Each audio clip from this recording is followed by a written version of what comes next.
Hello বন্ধুরা, শুভ দুপুর। তো দেখো আমি আবার চলে এসেছি 12:30টার সময় জল খাবার নিয়ে। আজ একটু তাড়াতাড়ি খাচ্ছি, 12টা, 12:30, 12টা 10-15তে খাই। তো আজকে একটু তাড়াতাড়ি জল খাবারটা খাচ্ছি। দেখো আজকে জল খাবারটা মুড়ি আছে, অনেক কিছুই আছে, মুড়ি আছে, আর এগুলো হচ্ছে লুচির মতনই আর কি, কচুরি না লুচি জানি না, যাই হোক একটা আছে আমার, আর দেখো একটা ও খাচ্ছে। আর আছে একটু ছোলার ডাল দিয়ে আলু দিয়ে একটু তরকারি, হয়ে গেল। খেতে ভালো লাগে, ছোলার ডাল দিয়ে আলুর তরকারি, আলু সিদ্ধ করে তরকারি, আলু ভাজা।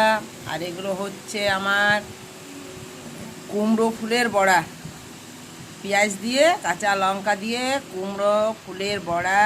এটা কে করেছি? এটা আমার মেয়েটা করেছে, বলছে আমি তাড়াতাড়ি। আমার মেয়েটা করেছে, বেশ ভালোই লাগছে খেতে। তুমি খেয়েছ? খুব টেস্টি হয়েছে, খেতে ভালো লাগছে বড়াগুলো। গরম ভাতের সঙ্গেও ভালো লাগে আলু ভাজা। আর হচ্ছে এরকম মিষ্টি নিয়ে এলাম, ভালো মিষ্টি, টাটকা, আজকেই করেছে সকালে ভোরবেলায়। তো মিষ্টি নিয়ে এলাম, 10 টাকা সাইজের মিষ্টি। এই মিষ্টির নামটাই আমি বারবার ভুলে যাই, দোকানেও ভুলে গেছিলাম।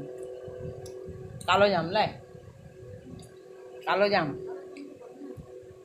কি বলে আমি জানি না, কালো জামই বলছি এখন। আবার আবার নিয়ে নিচ্ছে, দেখো। হ্যাঁ বস, আমি খাবো। হয়েছে, দিচ্ছি না, না নিচে নিতে আমার, আমি আরে ভিডিও হচ্ছে, দেখ সবাই দেখবে যে বদমাইশ করছিস। বাপ রে বাপ, চল। ঠিক আছে বন্ধুরা, তাহলে আমি জল খাবারটা খাই বেশ ভালো করে, বসে বসে আরাম করে, এখানে রাখি।